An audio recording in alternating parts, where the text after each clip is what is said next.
बिस्मिल्लाहिर्रहमानिर्रहीम। अस्सलाम वालेकुम नाज़रीन, आप यूट्यूब चैनल देख रहे हैं, मैं इमरान ख़ान हूँ। अब कुछ चीज़ें आपके साथ शेयर कर देते हैं। वज़ीर-ए-आज़म साबिक़ इमरान ख़ान साहब ने किसी भी किस्म की यकीन दहानी पर यकीन करने से इनकार कर दिया है। ये मैं आपको पक्की ख़बर दे रहा हूँ कि इमरान ख़ान साहब ने किसी भी यकीन दहानी पर यकीन करने से इनकार कर दिया है। उनके लोगों के ज़रिए से उन तक ये पैगाम पहुँचा कि मौजूदा हुकूमत बजट पेश करने के मूड में नहीं है, और मेरी इतला के मुताबिक भी ये हुकूमत बजट की तैयारी नहीं कर रही। ये हुकूमत क्या कर रही है ये मैं आपको भी बताता हूँ कि एक्चुअली इनका प्लान क्या है। लेकिन इसके बावजूद इमरान ख़ान साहब अपनी तहरीक को रोकने, अपने मोमेंटम को तोड़ने पर तैयार नहीं है। उन्हें लगता है कि उनके साथ पहले धोखा हुआ है, उनके लोगों को ख़रीदा गया है, उनके लोगों को तोड़ा गया है, पैसे इस्तेमाल हुए हैं, इन्फ्लुएंस इस्तेमाल हुआ है, और उनके ख़िलाफ़ पाकिस्तान के अंदर और पाकिस्तान के बाहर बहुत बड़े बड़े साजिशी मंसूबे बने हैं, और उसके नतीजे में उनकी हुकूमत निकली है। तो इतने आराम से प्लेट में रख के इमरान ख़ान साहब को इलेक्शन मिलेगा नहीं, ये उनको लगता है, और उसकी वजह से उन्होंने अपनी तहरीक के मोमेंटम को किसी सूरत भी ढीला छोड़ने से इनकार कर दिया है। मुझे याद है इमरान ख़ान साहब का जब मैंने पहला इंटरव्यू किया था, शायद मैंने ये बात पहले भी आपको बताई हो, कि पहले इंटरव्यू में मुझे इमरान ख़ान साहब ने बताया कि एक होती है किलिंग इंस्टिंक्ट। वो ये होती है कि जब आप अपने दुश्मन को, अपने मुखालिफ को आप जकड़ लें या काबू कर लें, चाहे वो खेल का मैदान है, सियासत का मैदान है, या कोई और मैदान है, जब आप अपने दुश्मन को काबू कर लें, उसको जकड़ लें, तो जब तक आपकी फतह मुकम्मल ना हो जाए तब तक आप उसको ना छोड़ें। अच्छा, इसकी एक मिसाल भी है। मिसाल के तौर पे जब शेर भैंसे को पकड़ लेता है गले से, तो वो भैंसा शेर को चाहे घसीटता रहे, चाहे रगेटता रहे, चाहे उसको जहाँ मर्जी फेंकता रहे, लेकिन वो गला नहीं छोड़ता जब तक कि सांस निकल नहीं जाता, और वो उसको मार नहीं लेता। जितना मर्जी जख्मी हो जाए वो छोड़ता नहीं है शेर नॉर्मली। इसको कहते हैं किलिंग इंस्टिंक्ट। मैंने आपको आसान मिसाल से समझा दिया। इमरान खान साहब इस पर बहुत बिलीव करते हैं।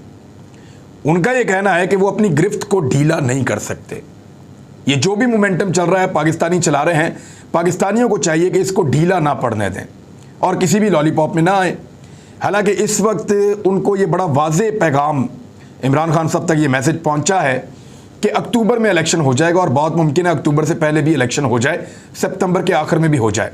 उनके पास ये इन्फॉर्मेशन खुद से भी मौजूद है, और मुझे उनके सोर्सेज ने इसको कन्फर्म भी किया है। दूसरी एक और बहुत इम्पॉर्टेंट चीज़ है, इमरान खान साहब बनी गाला में उनको बंद कर दिया जाए, इसके इम्कानात हैं।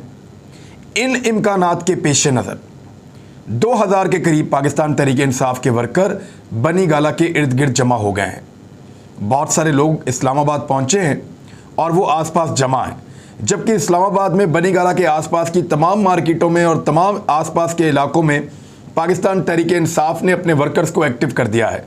यानी इमरान खान साहब की इस मरतबा नज़रबंदी उतनी आसान नहीं होगी, ये मुश्किल होगा। ये आसान नहीं होगा कि आप उनको नज़रबंद करें और घर के अंदर रोक लें। बड़ी तादाद में लोग वहाँ पे मौजूद होंगे, और इसके असरात हो सकते हैं जब पूरा पाकिस्तान बंद करने की कोशिश की जाएगी इमरान खान साहब की गिरफ्तारी की सूरत में। और ये मुमकिन है, क्योंकि देखें, इम्पोर्टेड हुकूमत कभी कहती है कि हम ये बोझ उठाना चाहते हैं, कभी कहती है कि हम ये बोझ नहीं उठाना चाहते। वो एक ऐसी कन्फ्यूजन भी पैदा कर रहे हैं। लेकिन मेरी इंफॉर्मेशन के मुताबिक अगर इम्पोर्टेड हुकूमत को ये यकीन ना हुआ कि अगला बजट यही पेश करेंगे, या इनकी हुकूमत कम अज़ कम 2022 के आखिर तक चलेगी, तो ये कभी भी ये वाला बजट भी पेश नहीं करना चाहेंगे। और वैसे भी इस वक्त ये बजट की तैयारी नहीं कर रहे, ये तैयारी किसी और चीज़ की कर रहे हैं। मैंने जो पिछले वीलॉग में आपको बताया कि बहुत मुमकिन है कि अगले 15-16 दिनों के अंदर ये हुकूमत ख़त्म हो जाए और तहलील कर दी जाए, लेकिन उसका अनाउंस अभी नहीं किया जाएगा। अनाउंस ना करने की एक वजह है, क्योंकि अगर अनाउंस कर दिया तो उसके बाद पार्लियामेंट में इनकी डाली जाने वाली हर कार्रवाई को शक की नज़र से देखा जाएगा कि आप तो मनसूबा बना चुके थे कि आपने हुकूमत ख़त्म करनी है, तो हुकूमत ख़त्म करते करते आपने किया क्या? आपने सिर्फ ये किया कि आपने इलेक्टोरल रिफॉर्म्स की, आपने सिर्फ ये किया कि आपने नैब के पर काटे, आपने सिर्फ ये किया कि आपने कमज़ोर किया इदारों को। तो अब ये बड़ी अहम तरीन चीज़ है, इस पर सुप्रीम कोर्ट ऑफ पाकिस्तान ने नोटिस भी लिया है कि तहकीकात जो चल रही हैं उसके ऊपर असरअंदाज होने की कोशिश की खबरें जो हैं उन पे सुप्रीम कोर्ट ने नोटिस लिया, मैं आपको बाद में बताता हूँ। लेकिन ये इंपोर्टेड हुकूमत कभी भी अनाउंस नहीं करेगी कि ये लोग जा रहे हैं असेंबलियाँ तहलील करने, और आखिरी दिन तक ये अनाउंस नहीं करेगी। ये अनाउंस तभी करेंगे जब इनको ये करना होगा फौरी तौर पे, लेकिन उससे पहले बहुत तेज़ी से, बहुत रफ्तार के साथ ये इलेक्टोरल रिफॉर्म्स करने जा रहे हैं। यानी ओवरसीज़ पाकिस्तानियों के वोट का हक ख़त्म कर देंगे, ये इलेक्ट्रॉनिक वोटिंग मशीन का कानून ख़त्म कर देंगे, ये इलेक्शंस को और उसके कवानीन को अपने लिए आसान बनाएंगे। ये काम इनको फौरी तौर पे करने हैं ताकि ये इलेक्शन में चले जाएं और इलेक्शन में साजगार माहौल अपने लिए बना लें, क्योंकि अभी तो हालात बहुत मुश्किल हैं। चीफ इलेक्शन कमिश्नर को तब्दील नहीं किया जा सकता। चीफ इलेक्शन कमिश्नर जब खुद इस्तीफ़ा दे दे, यही एक सूरत बाकी है। दूसरी सूरत यह है कि उसके खिलाफ रेफरेंस भेजा जाए सुप्रीम कोर्ट ऑफ पाकिस्तान में, और वो एक बहुत बड़ी कार्रवाई होगी, बड़ा लंबा चौड़ा काम होगा, तो वो मुमकिन दिखाई नहीं देता। तो या तो खुद ही इस्तीफ़ा दे चीफ इलेक्शन कमिश्नर, और उनका मूड तो नहीं नज़र आ रहा, तो अगर उनको कहा जाए ताकतवर हलकों की जानिब से, क्योंकि आपके ऊपर कंसेंसस नहीं है, एक बेहतर आदमी जो है या ऐसा आदमी जिस पे सारी पॉलिटिकल पार्टीज़ खसूसन पाकिस्तान तहरीक इंसाफ, क्योंकि सड़कों पे वही है, तो पाकिस्तान तहरीक इंसाफ खसूसन उसका एतबार हो, तो ऐसा आदमी चीफ इलेक्शन कमिश्नर बने, तो इसके लिए उनको इस्तीफ़ा देने पर मजबूर किया जा सकता है या उन्हें कहा जा सकता है, और वो वॉलंटरली खुद भी इस्तीफ़ा दे सकते हैं। ऐसे बहुत सारे इस्तीफ़े लोग माजी में देते रहे हैं, अभी माजी करीब में भी लोगों ने इसी तरह के इस्तीफ़े दिए हैं। तो ये है इस वक्त तक की स्टोरी कि इमरान खान साहब तैयारी कर रहे हैं और अपनी किलिंग इंस्टिंक्ट के ज़रिए, ये एक टर्मिनोलॉजी है, इसको किसी को मारना या कत्ल करना मत समझिएगा। इसको ये कहते हैं कि आप किसी भी मैदान में हैं, जब तक आप मुकम्मल हावी होके कामयाबी हासिल ना कर लें, अपनी गिरफ्त आपने कमज़ोर नहीं करनी और ढीला नहीं छोड़ना। ये है। तो इमरान खान साहब बिल्कुल उसके लिए तैयार नहीं हैं।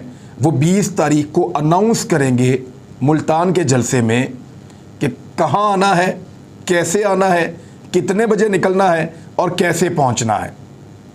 और इससे पहले वो कह चुके हैं कि आप अपने पास पेट्रोल जमा रखेंगे, अपनी सारी कोऑर्डिनेशन पहले से करके रखेंगे, क्योंकि पाकिस्तान में इंटरनेट भी बंद हो सकता है और पाकिस्तान के अंदर जो है वो पेट्रोलियम मसनूआत की किल्लत भी पैदा की जा सकती है, या वो हो सकती है, या पेट्रोल पंप्स बंद किए जा सकते हैं। तो इस तरह की चीज़ें जो हैं वो नॉर्मली हुकूमतें कर दिया करती हैं।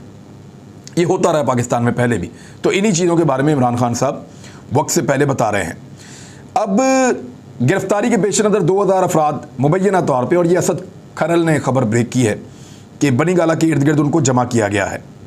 दूसरी जानिब बिलावल भुट्टो जरदारी ने अमेरिका का दौरा वो कर रहे हैं, वहाँ पे वो अमरीकी हम मनसब के साथ उन्होंने मुज़ाकरात किए हैं, और बाद में जो ब्रीफिंग हुई उसमें एक मायूस कुन चीज़ ये है कि अमेरिका की जानिब से साफ ये कहा गया मुश्तरका ब्रीफिंग के अंदर कि पाकिस्तान ने और अमेरिका ने यूक्रेन के ऊपर रूसी जारहियत पे बात की है और रूस के जारहाना इक़दाम करार दिया गया, यानी वन साइडेड कर दिया इसको। पाकिस्तान ने कहा था कि रूस और यूक्रेन की लड़ाई में पाकिस्तान अपने आप को न्यूट्रल रखना चाहता है, इंसानी हुकूक़ की खिलाफ वर्जियों पर पाकिस्तान मजम्मत करेगा, लेकिन इस लड़ाई में इसलिए न्यूट्रल रखना चाहता है क्योंकि यूक्रेन और रूस में मामला ये है कि ये तय हो चुका था अमेरिका और नेटो के साथ कि वो आगे नहीं बढ़ेंगे, वो रूस की सरहदों के करीब नहीं आएंगे, लेकिन यूक्रेन की मदद से वो रूस की सरहदों के बिल्कुल करीब अपने हथियार लेकर आ रहे थे।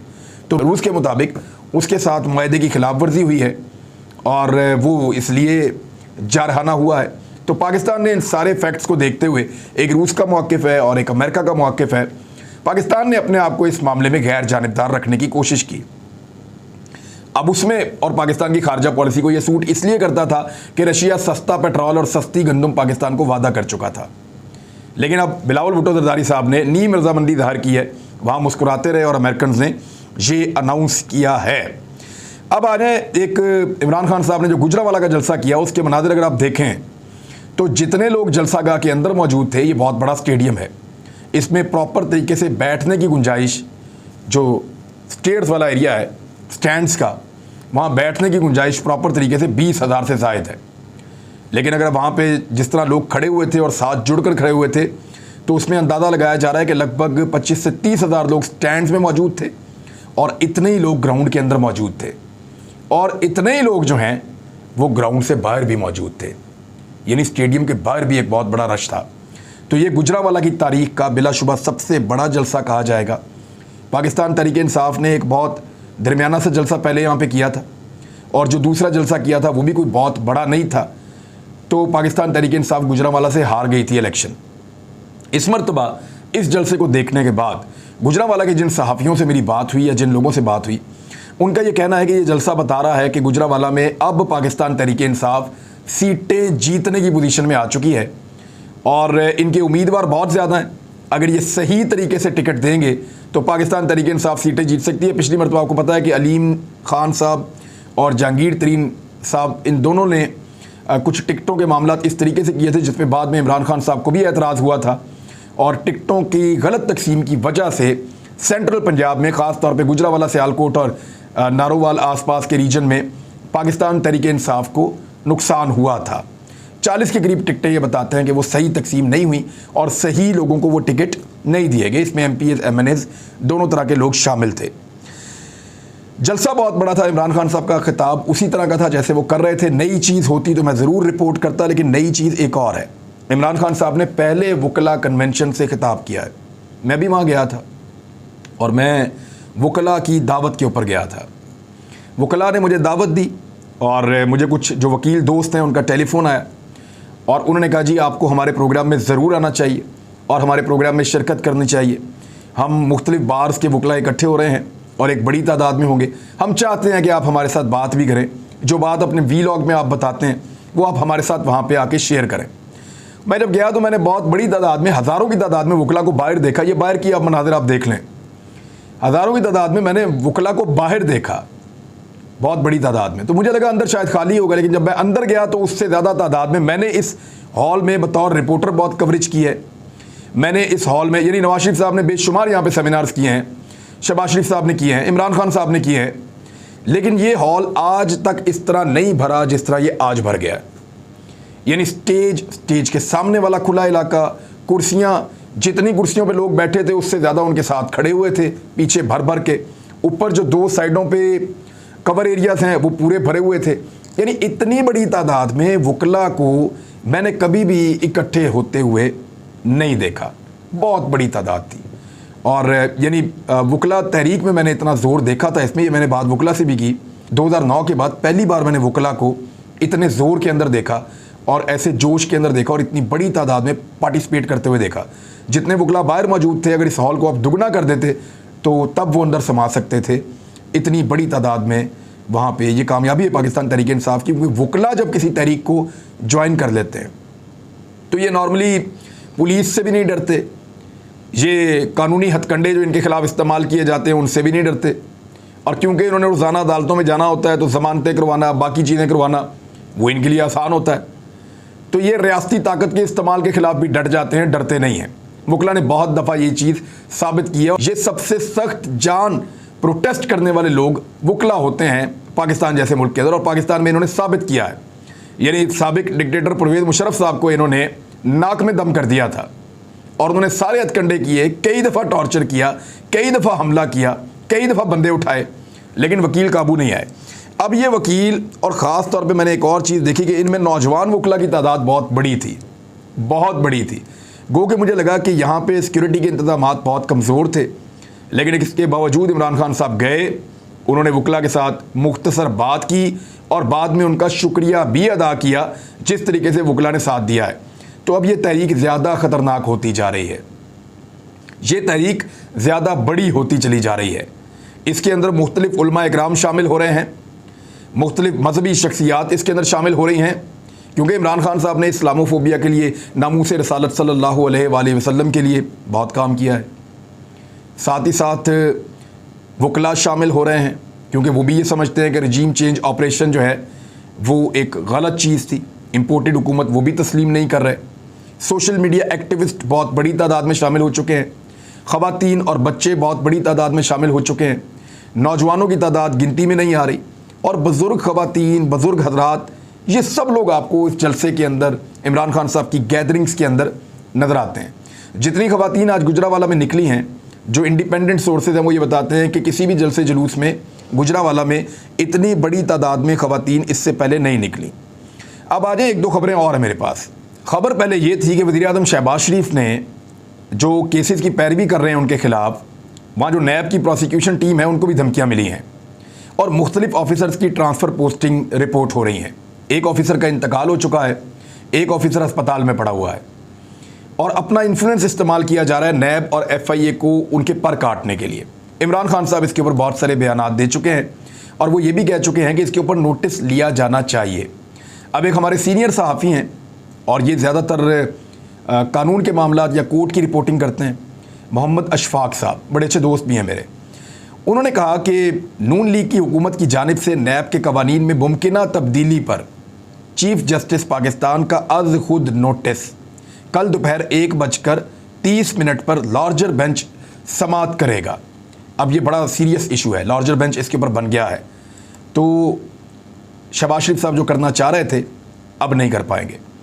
एक और चीज़ जो है वो पाकिस्तान तहरीक इंसाफ इसको बहुत ज़्यादा पोर्ट्रे कर रही है, इसके ऊपर बहुत ज़्यादा शोर मचा रही है। इमरान खान साहब ने भी इस पर ट्वीट किया है। इमरान खान साहब ये कह रहे हैं कि when US based regime change conspiracy removed, Pakistan Tehreek Insaf government we were headed for a close to 6% growth rate. उन्होंने कहा जी हम पाकिस्तान की जो तरक्की है, जो शरह नमू है या उसको अब GDP कहें, उसको हम 6% के करीब ले गए थे जब अमरीकी साजिश के तहत हमारी हुकूमत को ख़त्म किया गया। और अब ये जो हुकूमत आई है इनका सिर्फ़ और सिर्फ मकसद ये था कि ये NRO 2 हासिल कर लें और मैं अपनी टीम को शाबाश देता हूँ कि उन्होंने ज़बरदस्त काम किया था। अब आप ये ज़रा फिगर्स भी देख लें, पाकिस्तान की तारीख़ में सबसे ज़्यादा ग्रोथ वाली हुकूमत कौन सी है? जो नून लीग का चौथा साल था और नून लीग का तीसरा साल था, उसका मवाजना किया जा रहा है तहरीक इंसाफ के तीसरे साल और तहरीक इंसाफ के चौथे साल के साथ।